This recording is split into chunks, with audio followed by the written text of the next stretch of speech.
하느님은 성당 안에서보다 부엌에서 더 많이 우리와 함께 하십니다. 이게 아베나 테레사라는 겁니다.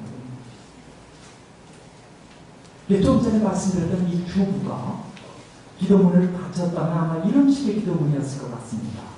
이 지금 있는 기도문은 누가 썼는지 모릅니다. 어떤 주부가 쓴 겁니다. 냄비와 밥그릇의 주님, 저는 당신을 위해 철야기도를 할 시간은 없습니다. 저는 밖에 나가 봉사할 시간도 많지 않습니다. 노민들은 이른 시간 일어나기는 하지만 새벽 기도를 드릴 시간은 많지 않습니다. 저는 가족들을 위해서 아침 일찍부터 수고해야 하기 때문입니다.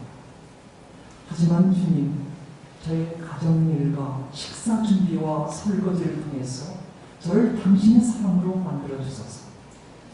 정성을 다해 가정을 돌보면서 당신께 사랑을 드릴 수 있도록 저를 도와주소서. 예, 이런 기도문을 썼습니다. 누구는 전업주부이기 때문에 이제 자신의 삶이 없다고 생각하면서 우울할 수 있는데요. 이분은 달랐습니다. 하느님의 딸로서, 이제 엄마로서, 아내로서 자긍심을 갖고 바로 하느님을 섬긴다는 걸 이제 기쁨을 가졌다는 거죠. 우리가 무슨 일을 하든 결국 그 일은 하느님과 우리 사이의 일입니다. 우리가 생을 개판을 살면 그게 내가 그냥 개판을 사는 걸로 끝나는 게 아닙니다. 하느님과 나 사이의 생이 개판이 되는 겁니다. 우리가 무슨 일을 하든 그건 하느님과 우리 사이의 일입니다. 그분 때문에 정성을 다하는 거죠. 그분 때문에 우리가 인내하고 수고하고 참는 겁니다. 그래서 이제는 계속해서 평신도로서 산다는 것이 뭔가 좀 다른 시선에서 얘기합니다. 우리 대다수가 깨어있는 시간 내내 세상의 일을 합니다. 어떤 종교학자가 조사해봤는데 우리가 깨어있는 시간에 정말 무슨 기도한다든가 성경을 읽는다든가 하면 2%밖에 안 된답니다. 우리 계산해보면 알 수 있습니다. 우리가 한 18시간 정도 깨어있다고 치면 18시간 중에 과연 몇 시간 정도를 우리가 기도하고 성경을 읽을까? 만약에 1시간 정도라면은 뭐 대충 10%가 좀 안 되겠죠. 근데 2%입니다. 보통 10시간씩. 그리고 나머지는 이제 다 세상의 일이죠. 근데 이 세상의 일이 이제 하느님 일이라는 겁니다. 하느님께서 처음 인간을 창조했을 때 주신 사명이 이렇습니다. 하느님께서 말씀하셨다. 우리와 비슷하게 우리 모습으로 사람을 만들자. 그래서 이 세상을 돌보고 관리하도록 하자. 여기 보면 그래서 항상 성체조배하고 기도하게 하도록 하자. 이런 건 없습니다. 그래서 이 세상을 돌보고 관리하도록. 그게 뭐냐? 우리가 지금 세상에서 하는 일입니다. 1터에서 3터에서. 그러니까 대부분의 시간을 보내는 바로 그 자리가 하느님 성김의 일이라는 것이죠. 그렇다면 이제 우리가 하는 일, 우리의 직업을 단순히 직업으로 대할 수는 없습니다. 사제가 하는 직무를 성직이라고 단순한 직업으로 대할 수는 없기 때문에 마찬가지라는 겁니다. 성도가 하는 일은 성직입니다. 이거 역시 제 얘기가 아니죠. 베드로 사도가 베드로 1서에서 얘기합니다. 여러분 모두가 사제입니다. 그래서 만민 사제직을 얘기하죠. 굳이 베드로 사도의 그 말을 떠나서라도 성도가 무슨 일을 하든 그것은 단순한 직업은 아닙니다. 성직이라고 볼 수도 있고요, 소명이라고 볼 수도 있고, 사명이라고 볼 수도 있습니다. 그럼 이제 구체적으로 얘기합니다. 어떤 분이 고등학교에서 과학을 가르칩니다. 이분은 학생들에게 관심 없습니다. 그냥 월급날 월급 받는 그것만 보람이 있습니다.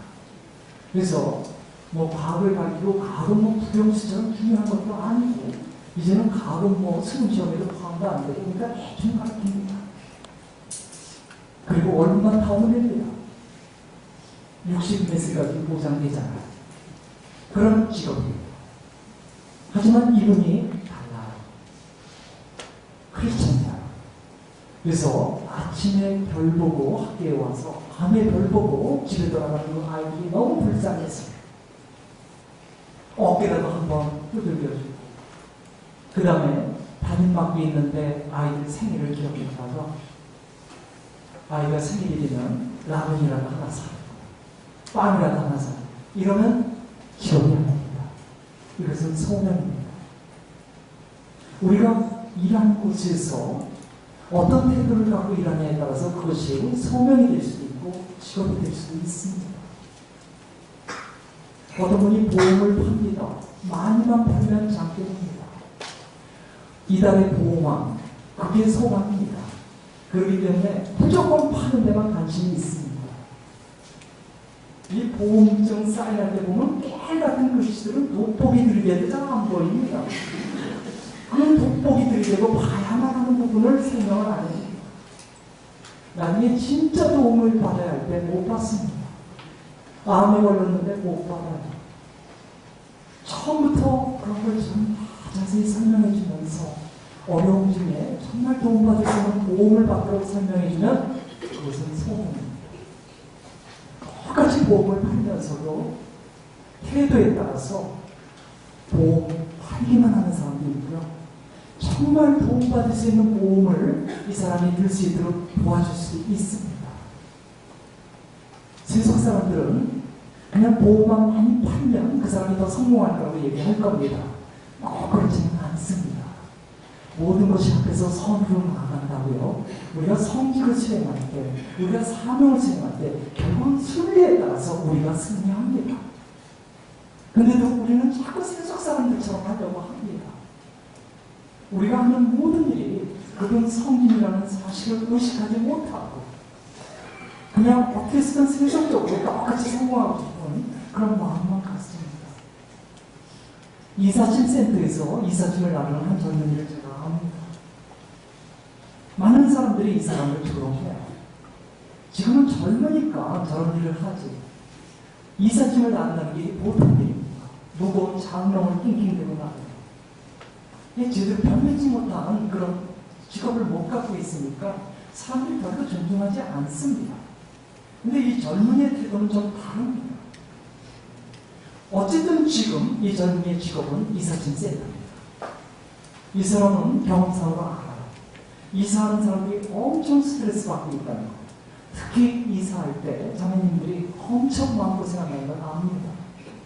삶의 뿌리가 옮겨지는 것이잖아요. 그렇기 때문에 부탁도 없는데 이삿짐을 나를 때 정성을 다해서 쌓습니다. 그 그릇 깨지 않기 위해서 하나하나 시간을 갖고 쌓는 걸 보면서 이 이사하는 사람들이 감동을 받아요. 그러면 이제 트럭을 운전해서 가는데 옆에 이제 주인장이 앉지 않습니까? 그럼 내놓고 복음을 전하지는 않습니다. 그냥 덕담만 들려줍니다. 뭐 이런 식이죠. 이사한 곳에서 좋은 일만 있길 바랍니다. 하지만 마음속으로는 하느님의 축복을 이 사람을 빌어줍니다. 저도 이 젊은이가 공부를 못해서 지금 이사짐센터에 있지만 이 사람 지금 성진입니다. 자기 나름대로 소명을 갖고 사는 겁니다. 제가 아는 또 다른 분은 치과 의사입니다. 이분은 직업이 뭐냐고 물어보면 치과 의사라는 이야기는 안 합니다. 이분의 직업을 알려면 좀 한참 인내하면서 들어야 합니다.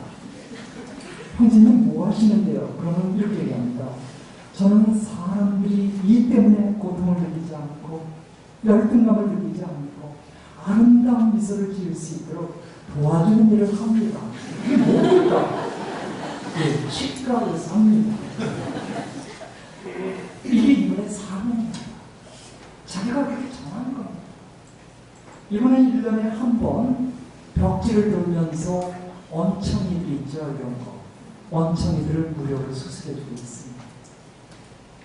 우리가 할 수 있습니다. 삶을 보람되게 할 수 있습니다. 그냥 먹고 살기 위해서 사는 것은 보람이 없습니다. 시간을 내서 형편되는 만큼 성경의 삶을 살 수 있습니다. 주어진 자리에서 그분 때문에 인내하면서 살 수 있습니다.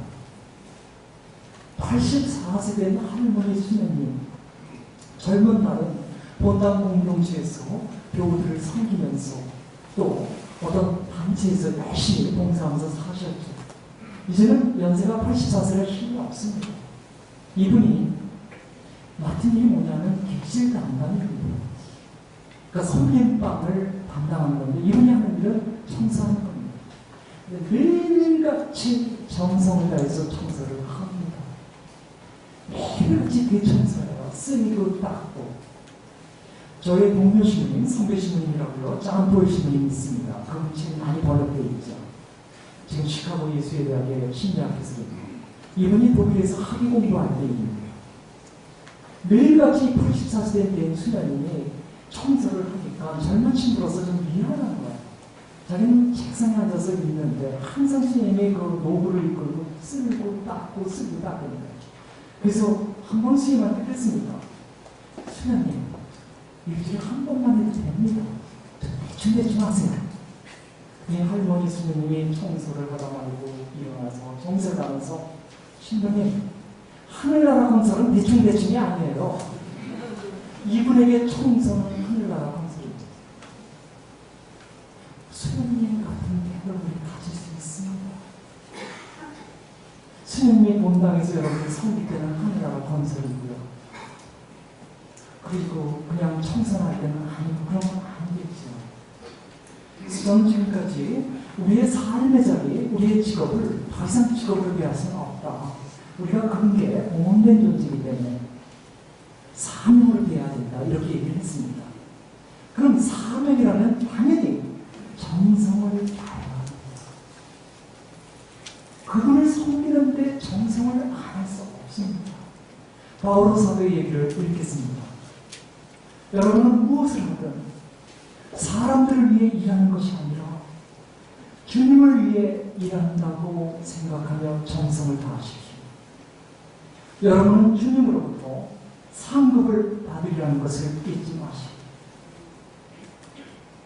왜 우리 그리스도인들이 수고할 때 똑같은 일을 하면서 신앙이 없는 사람하고 달라 보여야 하는가? 우선 우리는 인간의 눈을 의식하며 일하지 않습니다. 감독이 쳐다볼 때는 열심히 일하는 척하고 안 쳐다볼 때는 일간 스포츠나 보고 있고 우리는 그러지 않습니다. 왜냐하면 우리를 쳐다보는 눈은 바로 주님입니다. 여러분은 무엇을 하든 사람들을 위해 일하는 것이 아니라 주님을 위해 일한다고 생각하고 정성을 다하시오. 그러니까 우선 첫 번째, 우리에게 상급자는 인간이 아닙니다. 하느님이십니다. 그 다음에 왜 우리가 똑같은 사람들하고 다른가? 똑같은 일을 하면서도 여러분은 주님으로부터 상급을 받으려는 것을 잊지 마시오. 우리에게는 상급이 있습니다. 바오로 사도가 골로새서 2장 23절에서 여러분은 무엇을 하든 할 때 여러분이 누군지 아십니까? 노예들입니다. 22절에 나옵니다. 노예들입니다. 노예들에게 했던 말입니다. 노예인 여러분은 무엇을 하든 주인을 위해 일하는 것이 아니라 주님을 위해 일한다고 생각하며 정성을 다하십시오. 우선 제가 실감나게 전달하기 위해서 그 당시 노예는요, 운이 없어서 노예입니다. 오늘날 노예하고 다릅니다. 우리 이조 시대 노예하고 다릅니다. 2000년 전 전쟁이 참 많았습니다. 전쟁에서 지면 이제 노예로 끌려가는 사람들은 하층민이 아닙니다. 전쟁에서 지면 상층민들이 노예로 끌려갑니다. 그 당시 그게 로마 제국에 그랬습니다. 실제로 노예로 끌려가는 사람들은 신분이 높은 사람들입니다. 어느 날 갑자기 전쟁에서 패하면서 신분이 높은 사람들이 다 노예로 끌려가는 겁니다. 이스라엘도 마찬가지죠. 아시리아가 이스라엘을 점령했을 때 하층민들은 그들을 내버려 뒀습니다. 갈릴리.